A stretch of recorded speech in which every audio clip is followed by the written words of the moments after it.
यह web series विश्वविद्यालय में नए शैक्षणिक वर्ष की शुरुआत से शुरू होती है, जहां नए छात्रों के लिए एक स्वागत समारोह होता है। जॉन नाम का एक नया छात्र आता है और सभी लड़कियां उससे प्रभावित होती हैं क्योंकि वह सुंदर, प्रसिद्ध और अमीर है। हालांकि अपने सोशल मीडिया पेजों पर कई फॉलोअर्स होने के बावजूद वह वास्तव में अकेला महसूस करता है। हम उसी विश्वविद्यालय में येन नाम के एक अन्य छात्र को देखते हैं और हमें पता चलता है कि उसकी आर्थिक स्थिति कठिन है और वह कई नौकरियां करता है, इस हद तक कि उसके पास आराम या प्यार के लिए कोई समय नहीं है। फिर हम जेन नाम की एक छात्रा से मिलते हैं जो बहुत पढ़ाई करने के बावजूद हमेशा लाइब्रेरी में रहती है। उसके ग्रेड अभी भी खराब हैं। फिर कक्षाओं का पहला दिन शुरू होता है। जॉन लेक्चर हॉल में प्रवेश करता है और सभी लड़कियां उसके सुंदर रूप को देखकर चकित हो जाती हैं और वह एक सो रहे छात्र के पीछे बैठता है और जब प्रोफेसर लेक्चर के लिए क्लास में प्रवेश करता है तो वह उसे जगाने की कोशिश करता है, लेकिन गलती से उस पर कॉफी गिर जाती है। वह माफी मांगता है और उसे एक टिश्यू देता है, लेकिन छात्र दिलचस्पी नहीं लेता। लेक्चर के बाद वह उसे मुआवजे के तौर पर पैसे देता है, लेकिन वह मना कर देता है और चला जाता है। जॉन उसके व्यवहार से हैरान है और उसका दोस्त उससे कहता है कि उसे परवाह नहीं है क्योंकि वह एक रोबोट की तरह है। फिर हम लड़कियों के छात्रावास में देखते हैं कि वे अपने सामान को व्यवस्थित करती हैं, उम्मीद करती हैं कि उनका रूममेट अच्छा, साफ सुथरा और मिलनसार होगा ताकि वे अच्छी तरह से मिलकर रह सकें। छाया प्रवेश करती है और वह उसे बहुत सुंदर और केवल एक बैग के साथ पाकर आश्चर्यचकित होती है। वह उसकी मदद करने की पेशकश करती है और उसे उसके बाकी बैग लाने के लिए ले जाती है। जेन कई बैग देखकर हैरान है। वह खुद से कहती है कि उसने मदद करने की क्यों पेशकश की और जब तक वह थक नहीं जाती तब तक बैग ले जाना जारी रखती है। रात में हम जॉन को एक क्लब में अपने दोस्तों के साथ रहते हुए देखते हैं और यह स्पष्ट है कि वे उसका फायदा उठाने और उससे बिल का भुगतान करने के लिए उसके साथ जाते हैं क्योंकि वह एक अमीर परिवार से आता है। जॉन ड्रिंक खरीदने के लिए एक सुपरमार्केट में जाता है और येन को वहां काम करते हुए देखता है। वह उसे जानने की कोशिश करता है और उसे बाहर घूमने के लिए आमंत्रित करता है, बिल का भुगतान करने की पेशकश करता है, लेकिन वह व्यक्ति उसे शर्मिंदा करता है, कहता है कि पैसे से सब कुछ नहीं खरीदा जा सकता है। इस बीच जेन स्नातक होने के बाद अपने विश्वविद्यालय पोर्टफोलियो के लिए परियोजनाओं पर विचार विमर्श करती रहती है। हालांकि छाया उसे बताती है कि वह केवल अंधेरे में सोती है, जिससे उसे प्रकाश बंद करने के लिए मजबूर होना पड़ता है। अगले दिन वह सचिव के कार्यालय में जाती है और जैसे ही वह दरवाजा खोलती है वह बाहर जॉन से टकरा जाती है। वह विश्वविद्यालय के सबसे प्रसिद्ध छात्र के करीब होने के कारण तनावग्रस्त और शर्मिंदा महसूस करती है। सचिव से उसे पता चलता है कि जॉन ने परियोजना ले ली है, जिससे उसके पास उससे पूछने के अलावा कोई विकल्प नहीं बचा है। सचिव उसे नए छात्र यात्रा के लिए सिफारिश करता है और जेन अनिच्छा से सहमत होती है। वह अपनी सहेली को बताती है जो हंसती है और नए छात्रों के बाद सफाई करने के लिए उसे चिढ़ाती है। अगले दिन उसे पता चलता है कि वह उसके साथ स्वयं सेवा कर रहा है और वह तनाव महसूस कर रही है क्योंकि वह विश्वविद्यालय का सबसे होशियार छात्र है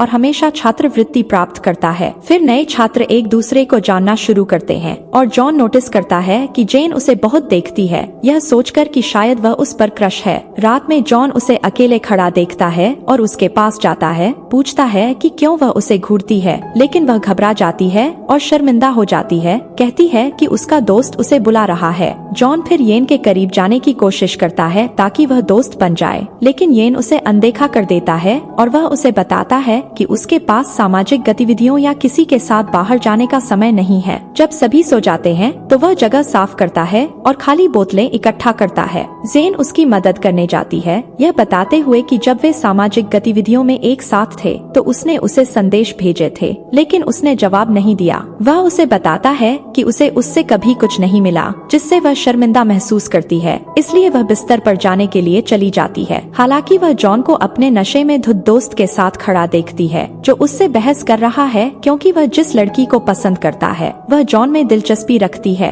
उसका दोस्त उसे मारना शुरू कर देता है और जेन उसका बचाव करने के लिए आगे आती है, लेकिन उसका दोस्त उसे मारने की कोशिश करता है। तभी येन हस्तक्षेप करता है और जॉन के दोस्त को जमीन पर गिरा देता है और उसे जॉन के घावों का इलाज करने के लिए कहता है। जेन उसके घाव घाव को स्टरलाइज करना शुरू कर देती है और उसे प्रोजेक्ट छोड़ने के लिए कहने का अवसर लेती है। जॉन सोचता है कि उसने उसका बचाव किया, इसलिए वह सहमत हो जाता है, लेकिन इस शर्त पर कि वह उसकी सबसे करीबी दोस्त बनेगी। जेन उसकी शर्त से हैरान है, लेकिन अनिच्छा से सहमत है। हम येन को सोने से पहले उसके संदेशों को देखते हुए और जेन के संदेशों को पाते हुए देखते हैं। उसे एहसास होता है कि वह सच कह रही थी। अगले दिन वह उससे माफी मांगता है, कहता है कि उसका ऐसा करने का इरादा नहीं था। उसके बाद जॉन जेन से उसके साथ एक खेल खेलने के लिए कहता है, लेकिन वह मना कर देती है क्योंकि वह इससे डरती है। जॉन उससे वादा करता है कि अगर वह उसके साथ खेलती है तो वह वापस आते ही प्रोजेक्ट छोड़ देगा। वह अनिच्छा से सहमत होती है। हालांकि तनाव और डर महसूस करते हुए जॉन उसे प्रोत्साहित करता है, उसे उस पर भरोसा करने के लिए कहता है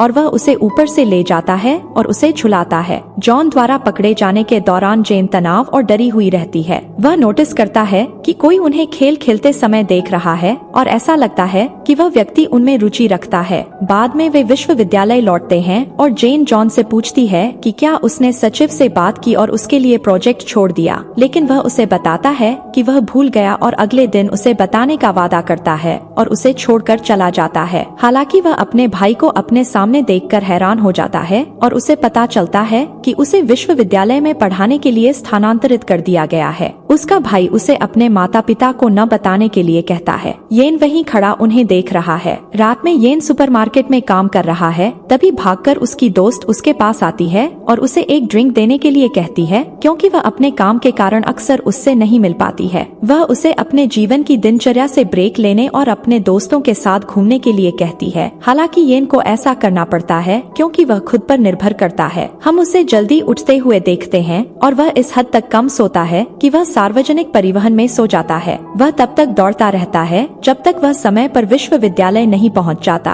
अंत में व्याख्यान रद्द हो जाता है और उसे आने का पछतावा होता है। जॉन उसे देखता है और यात्रा के दौरान उसकी मदद करने के लिए उसे धन्यवाद देता है, लेकिन येन उसे बताता है कि उसने उसके लिए ऐसा नहीं किया और उसे नहीं लगता कि वे दोस्त बन गए हैं। जेन आती है और उन्हें एक साथ खड़े पाती है। उम्मीद करती है कि वे बहस करेंगे, लेकिन येन उन्हें छोड़कर चला जाता है। जेन परेशान है क्योंकि जॉन ने उससे किया अपना वादा नहीं निभाया। उसे लगता है कि उसने उसे धोखा दिया है, लेकिन जॉन उसे लेकर सचिव के पास जाता है और उसके लिए प्रोजेक्ट छोड़ देता है। उन्हें एहसास होता है कि वे एक ही क्लास में हैं। जॉन उसे अक्सर देखकर खुश होता है और बारिश में उसके साथ चलता है। पूरे रास्ते उसके ऊपर छाता पकड़े रहता है। अगले दिन जेन जागती है और रैन को फर्श पर सोते हुए देखकर हैरान हो जाती है। हमें पता चलता है कि वह छात्रावास में उसकी रूममेट है। उसका व्यवहार अजीब है। वह अजीबोगरीब मदद मांगती है और जेन अनिच्छा से सहमत होती है क्योंकि वह उससे डरती है। बाद में येन अपने छात्रावास में लौटता है और अपने छोटे भाई को वहां पाता है और उसे पता चलता है कि वह पुलिस अकादमी में आवेदन कर रहा है। वह परेशान है क्योंकि वह अपनी पढ़ाई जारी नहीं रख पाएगा और अपने पिता को याद करता है जो एक पुलिसकर्मी थे और जब वे छोटे थे तो उन्हें अकेला छोड़कर मर गए थे। तब से वह खुद पर भरोसा कर रहा है। बाद में जेन अपने प्रोजेक्ट के बारे में एक डॉक्टर से मिलने जाती है और उसे एक विशिष्ट विश्लेषण करने और उसे प्रस्तुत करने के लिए कहती है। रात में शाइना परेशान होकर बैठी है और रो रही है क्योंकि उसका प्रेमी उससे संबंध तोड़ना चाहता है और उसे उसके शब्द याद आते हैं जब उसने कहा था कि वह अच्छी दिखती है, लेकिन उसका व्यक्तित्व उसके लिए सही नहीं है। वह छात्रावास में वापस लौटती है। जेन और रहन उससे बात करती हैं और उसे अपने साथ खाने के लिए आमंत्रित करती हैं, लेकिन वह मना कर देती है और सोने चली जाती है। इस बीच जॉन के दोस्त उसके घर जाते हैं और रात भर रुकना चाहते हैं। वह मना कर देता है, लेकिन वे घर में घुस जाते हैं और घर में गड़बड़ी कर देते हैं। जॉन परेशान है क्योंकि वह जानता है कि वे केवल उसके पैसे के लिए उसके साथ घूम रहे हैं। अगले दिन कक्षा में वह उन्हें अनदेखा करता है और येन के बगल में बैठकर उसके लिए कॉफी लाता है और उससे बात करने की कोशिश करता है। हालांकि येन उठ जाता है और थोड़ी देर सोने के लिए अकेला बैठ जाता है। प्रोफेसर अंदर आता है और उनसे प्रोजेक्ट टीम बनाने के लिए कहता है। वह उन्हें समूहों में विभाजित होने के लिए कहता है। जॉन और उसके दोस्त येन की टीम में हैं। क्लास के बाद बाद जेन उनकी टीम में शामिल होने से हिचकिचाती है, लेकिन जॉन जोर देकर कहता है कि वह सहमत है। वह उसके साथ होने के लिए उत्साहित है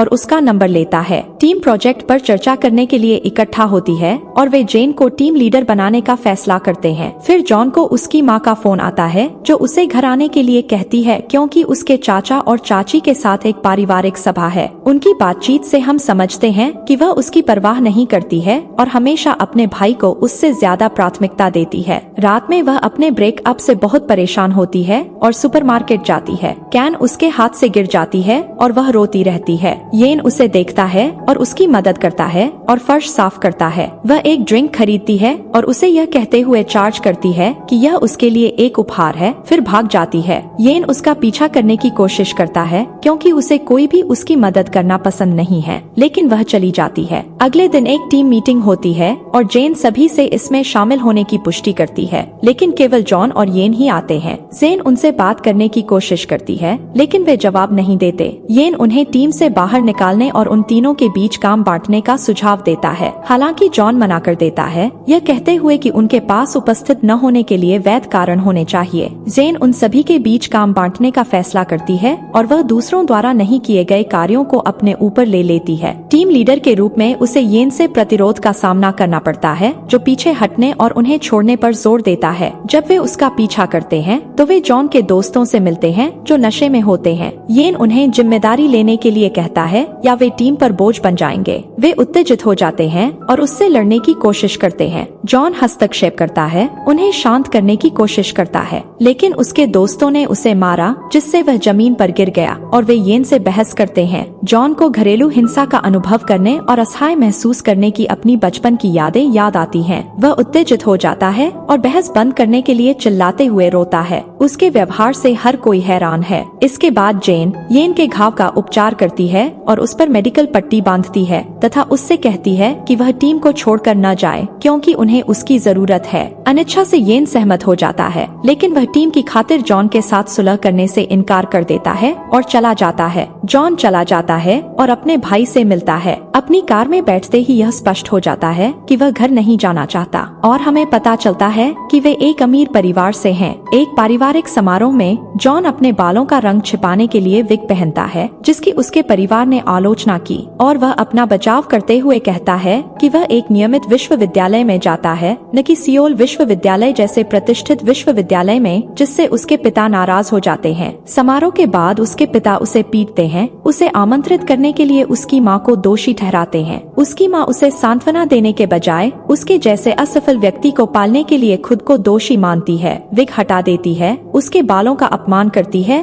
और उसे घर से बाहर निकाल देती है। जब जॉन निकलता है तो वह अपने भाई को कार में इंतजार करते हुए पाता है और घर वापस न लौटने का फैसला करता है क्योंकि उसे लगता है कि उसका परिवार उससे प्यार नहीं करता और उसे नहीं चाहता। दोस्तों, इस वेब सीरीज का सेकंड पार्ट जल्द ही अपलोड कर देंगे। अगर दोस्तों वीडियो पसंद आया हो तो वीडियो को लाइक करें और चैनल को जरूर सब्सक्राइब करें। वीडियो देखने के लिए बहुत बहुत धन्यवाद।